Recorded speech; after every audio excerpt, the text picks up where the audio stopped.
আসসালামু আলাইকুম রহমতুল্লাহি অবরকাতুহু। সম্মানিত দর্শক, আমিরে জামাত ডক্টর শফিকুর রহমান অতি সম্প্রতি লন্ডনে বেগম খালেদা জিয়ার সঙ্গে দেখা করেছেন এবং তারেক রহমান সাহেবের সঙ্গে বৈঠক করেছেন। এরকম একটি সংবাদ যখন সামনে এলো, বেশিরভাগ মানুষ অবিশ্বাস করেছে, বিশ্বাস করেনি। কারণ হলো যে গত কয়েক মাসে জামাত এবং বিএনপির মধ্যে যে দাকুমড়ার সম্পর্ক, এই সম্পর্কের ভিত্তিতে এই সাক্ষাৎটি হতে পারে না। এক, ২ নম্বর হলো যে জামাত এবং বিএনপির মধ্যে সেই যে ২০১৬-১৭ সন থেকে যে টানাপোড়েন, এখানে এক পক্ষ চেয়েছে জামাতের সঙ্গে বিএনপির সৌহার্দ্যতা থাকুক, আর ভারতপন্থী যে সকল বিএনপি নেতা রয়েছেন তারা সবসময় চেয়েছে যে জামাত যতক্ষণ পর্যন্ত বিএনপির সঙ্গে আছে ততক্ষণ পর্যন্ত ভারত বিএনপিকে ছাড় দেবে না। এবং অতীতে যে কয়বারই বিএনপি ক্ষমতায় এসেছে সবসময় ভারতের একটা গ্রিন সিগন্যাল ছিল, কিন্তু বিএনপি সেই গ্রিন সিগন্যালটি ধরে রাখতে পারেনি। আবার আওয়ামী লীগ যে কয়বারই ক্ষমতায় এসেছে বা ক্ষমতায় চলে গেছে এই গ্রিন সিগন্যাল রেড সিগন্যালের কারণে। তো এটা বিএনপি খুব ভালো করে বুঝে, কিন্তু কেন জানি সবাই বলছিলেন যে বেগম জিয়া যেমন জামাতের প্রতি দুর্বলতা রয়েছে, তার চেয়ে জনাব তারেক রহমান সাহেবের দুর্বলতা অনেক অনেক বেশি। ফলে এই দলের মধ্যে যারা ভারতপন্থী রয়েছেন তাদের শত আপত্তি থাকা সত্ত্বেও ২০১৮ সন পর্যন্ত জামাত এবং বিএনপির মধ্যে বন্ধুত্ব সুদৃঢ় ছিল এবং তারা একসঙ্গে ইলেকশন করেছে। তাদের যে নিবন্ধন, সেই নিবন্ধন না থাকা সত্ত্বেও তারা বিএনপির হয়ে নির্বাচন করেছে। কিন্তু নির্বাচনের পর বারবার বিভিন্ন কারণে জামাত, হয়তো কৌশলগত কারণে, হয়তোবা বিএনপির তাচ্ছিল্যের কারণে, হয়তোবা আওয়ামী লীগের কূটকৌশলের কারণে, অথবা আওয়ামী লীগ চেয়েছে যে জামাত বিএনপি থেকে আলাদা হয়ে যাক এবং তারা একটা স্বতন্ত্র দল হিসাবে তারা রাজনীতি করুক। সে কারণে হোক না কেন তাদের মধ্যে একটা দূরত্ব তৈরি হয়েছে এবং সেই দূরত্বটা এই জুলাই আগস্ট বিপ্লবের পরে একেবারে সাপে নেউলে, মানে সাপ বেজির সম্পর্ক যেরকম হয় ওইরকম সম্পর্ক হয়ে গেছে। তো সেই অবস্থাতে জামাতের আমির তিনি হঠাৎ করে বেগম জিয়ার সঙ্গে দেখা করবেন, তারেক রহমান সাহেবের সঙ্গে দেখা করবেন, এটি একটি অবিশ্বাস্য ঘটনা। কিন্তু পরবর্তীতে যখন বিভিন্ন সোর্স থেকে এটি নিশ্চিত করা হলো যে হ্যাঁ তাদের সাক্ষাৎ হয়েছে এবং স্বয়ং জামাতের আমির বিভিন্ন সংবাদ মাধ্যমে যখন স্বীকার করলেন এবং তিনি যখন এই কথাগুলো বললেন, তখন এখানে পরস্পর বিরোধী কথাবার্তা চালু হয়ে গেল। যারা জামাতপন্থী লোক তারা অনেকে বলার চেষ্টা করছেন যে বেগম জিয়া খুব অসুস্থ ছিলেন, তাকে দেখতে যাওয়াটা একটা মানবিক দায়িত্বের মধ্যে ছিল। এর কারণ হলো দীর্ঘদিন জামাতের সঙ্গে বিএনপির সম্পর্ক ছিল, আর বেগম জিয়া বয়োবৃদ্ধা, তিনি জামাতকে খুবই পছন্দ করেন এবং জামাত তার প্রতি কৃতজ্ঞ। তার এই অসুস্থতার সময় জামাতের আমির তার সঙ্গে মানবিক কারণে দেখা করতে গিয়েছেন। এটা হলো একেবারে সাদামাটা পজিটিভ প্রচারণা। ২ নম্বরে যারা বলার চেষ্টা করছেন তারা হলো যে বেগম জিয়া তাকে দেখে আবেগ আপ্লুত হয়েছেন, তিনি কান্নাকাটি করেছেন এবং কেন জামাত বিএনপিকে ছেড়ে গেল। এই সময় জামাতের অবর্তমানে বিএনপি অনেকটা কুলহারা বা রমণীর মতো হয়ে গেছে, বা মানে মাঝিহারা মাঝিহীন নৌকার মতো হয়ে গেছে। ফলে জামাতের যে শক্ত এবং বলিষ্ঠ নেতৃত্ব এবং জামাতের যে অলিত্ব, এটা ছাড়া বিএনপিকে রক্ষা করা সম্ভব নয়। জনাব তারেক রহমান সাহেব যদি জামাতের আমিরের সাহায্য না পান তাহলে তিনি কি করে দেশ চালাবেন? এইভাবে বেগম জিয়া আকুতি জানিয়েছেন যেন আবার জামাতের সঙ্গে বিএনপির একটা বন্ধুত্ব হয়। এভাবে জামাতপন্থী যারা লোকজন রয়েছেন নেগেটিভ অর্থে জামাতকে বড় করার জন্য এবং বিএনপিকে ছোট করার জন্য সোশ্যাল মিডিয়াতে এই কথাগুলো বলে যাচ্ছেন একের পর এক। আর বিএনপির যারা লোকজন সোশ্যাল মিডিয়াতে তাদের বক্তব্যটা হলো যে শেষ পর্যন্ত তো সেই নাকে খত দিলি মধ্যখানে পানি ঘোলা করে, বা সেই জল খেলি পানি ঘোলা করে। তো বিএনপি ছাড়া কি জামাতের কোনো অস্তিত্ব আছে? এত বড় বড় কথা বলার পরে আবার সেই তারেক রহমান সাহেবের, তারা বেগম জিয়াকে বলছে না, তারা বলছে তারেক রহমান সাহেব। তারেক রহমান সাহেবের কদমবুছি করার জন্য জামাতের আমিরকে সেই লন্ডন পর্যন্ত যেতে হয়েছে এবং তারা বলার চেষ্টা করেছেন যে তিনি সেখানে গিয়ে হয়তো দিনের পর দিন বসে আছেন একটা অ্যাপয়েন্টমেন্টের জন্য। তারেক রহমান সাহেব অ্যাপয়েন্টমেন্ট দিতে চান নাই। তাকে বিভিন্ন অ্যাঙ্গেল থেকে হাতে পায়ে ধরে রিকোয়েস্ট করে তিনি সেই অ্যাপয়েন্টমেন্ট দিয়েছেন এবং অনেকে ঠাট্টা করে বলার চেষ্টা করছেন যে এই যে এখন তারেক রহমান সাহেব যে বিড়াল নিয়ে ছবি তুলেছেন, বিড়াল নিয়ে ছবি তুলছেন, বিড়াল কোলে নিয়ে ছবি তুলেছেন, বিড়ালকে পাশে বসিয়ে তিনি ছবি তুলেছেন। সবাই বলার চেষ্টা করেছেন যে যখন তিনি সেই জামাতের আমিরের সঙ্গে বৈঠকে ছিলেন, তখন সেই বিড়ালটা কোথায় ছিল? তিনি যদি সেই বিড়ালটা পাশে রেখে জামাতের আমিরের সাথে কথা বলে থাকেন, নিঃসন্দেহে এটা তার জন্য একটা বিরাট অবমাননাকর এবং তাচ্ছিল্যের বিষয়। এবং এই ঘটনা কিন্তু ঘটে, অনেক সময় ঘটে। যেমন দেখা গেল জেআরডি টাটা, এই যে টাটা গ্রুপের এখন যে রতন টাটা, রতন টাটার বাবা।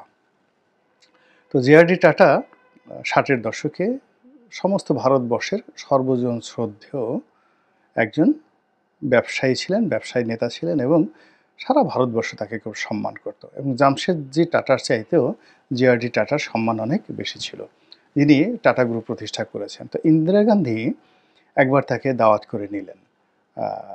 সেটা আমি সেই সাক্ষাৎকারটা, জেআরডি টাটার সাক্ষাৎকারটা আমি দেখেছি সিমি গারওয়ালের সাক্ষাৎকারে।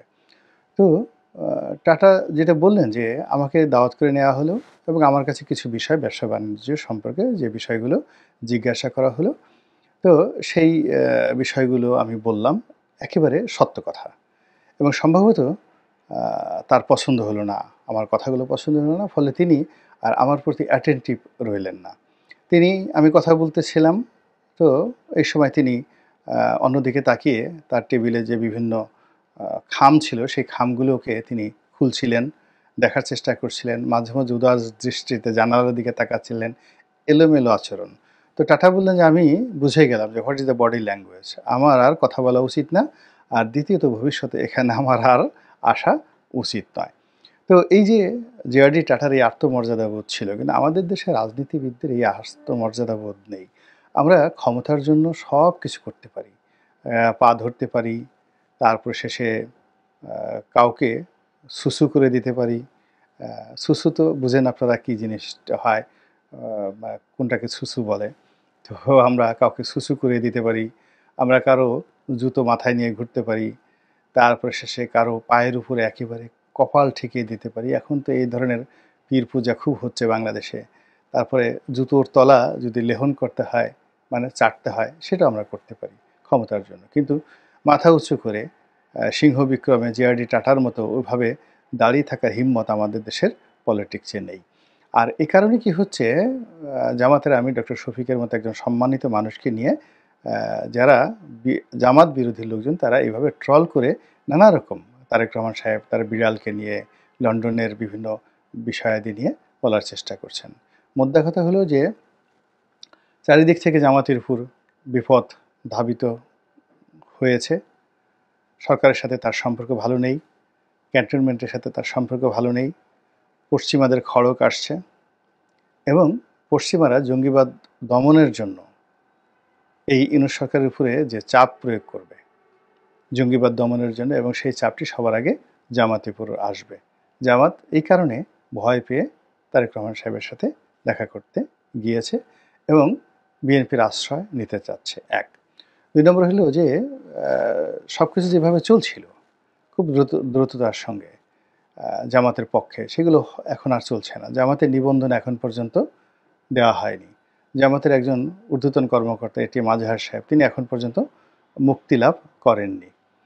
এখন এই অবস্থাতে জামাত তাদের প্রতি যে বিশ্বাস এবং আস্থা, নিজেদের প্রতি যে বিশ্বাস এবং আস্থা ছিল, সেটি নষ্ট হয়ে গেছে। ফলে তাদের মনে হয়েছে যে না, এখন তাদের একটি রাজনৈতিক অ্যালাই দরকার, সাহায্য দরকার, এবং সেই সাহায্য তো বিএনপি।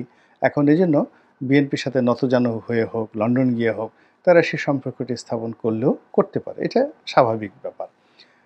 আমি এই বিষয়গুলো কিন্তু বলছি না, এটা সবাই বুঝতে পারে। কিন্তু আমার কাছে যেটা মনে হচ্ছে সেটা হলো যে এখনও পর্যন্ত কিন্তু ডক্টর মোহাম্মদ ইউনূসের ১ নম্বর বিশ্বস্ত লোক হলো জামাত। তো ডক্টর মোহাম্মদ ইউনূসের পক্ষ থেকে যদি কোনো প্রস্তাব থাকে, কোনো গোপন মেসেজ থাকে, সেই গোপন প্রস্তাব এবং গোপন মেসেজ নিয়ে সরকারের পক্ষ থেকে জামাতের আমির যদি তারেক রহমান সাহেবের কাছে যান, আমার কাছে এটা খুব আশ্চর্যজনক বলে মনে হবে না, হতে পারে। আর এটার পক্ষের যুক্তি হলো যে যেখানে বিএনপির অনেক বড় বড় নেতা অহরহ ইংল্যান্ডে যাচ্ছেন তারেক রহমান সাহেবের সাথে দেখা করার জন্য, কিন্তু তারেক রহমান সাহেবের সঙ্গে তারা দেখা করতে পারছেন না। অনেক বড় বড় নেতা ৮ দিন ১০ দিন হোটেলে থেকে তারপরে অল্প সময়ের জন্য তারেক রহমান সাহেবের সাথে একটা ছবি তুলে দেখা করে তারপরে চলে আসছেন। তো সেখানে জামাতের আমির একেবারে তার বাসায় চলে গেলেন। এখানে আব্দুল আল মিন্টু আ বাসায় গেছেন একমাত্র ডাক্তার জাহিদ ছাড়া। মানে বিএনপির অন্য কোনো নেতা তারেক রহমান সাহেবের বাসায় গিয়েছেন, তার বাসায় খেয়েছেন, বেগম জিয়ার সঙ্গে দেখা করেছেন, এই ধরনের খবর আমরা এখনো পাইনি। তো সেখানে জামাতের আমির সরাসরি বাসায় চলে গেলেন এবং বাসায় তারেক রহমান সাহেবের সাথে বেগম জিয়ার সঙ্গে দেখা করলেন। এটা যদি সরকারের পক্ষ থেকে ডক্টর ইউনূসের পক্ষ থেকে কোনো ওইরকম ইম্পর্ট্যান্ট মেসেজ না থাকতো, তাহলে জামাতের আমিরকে এই মুহূর্তে প্রিভিলেজ দেওয়ার মতো বা গুরুত্ব দেওয়ার মতো অবস্থা সৃষ্টি হয়নি। তারেক রহমান সাহেব সেটা করতেন না। আমার কাছে সেটা মনে হচ্ছে। ফলে ডক্টর মোহাম্মদ ইউনূসের পক্ষ থেকে কোনো গোপন মেসেজের আ আ বাহক হয়ে তিনি সেখানে যেতে পারেন। এই গেল দ্বিতীয়।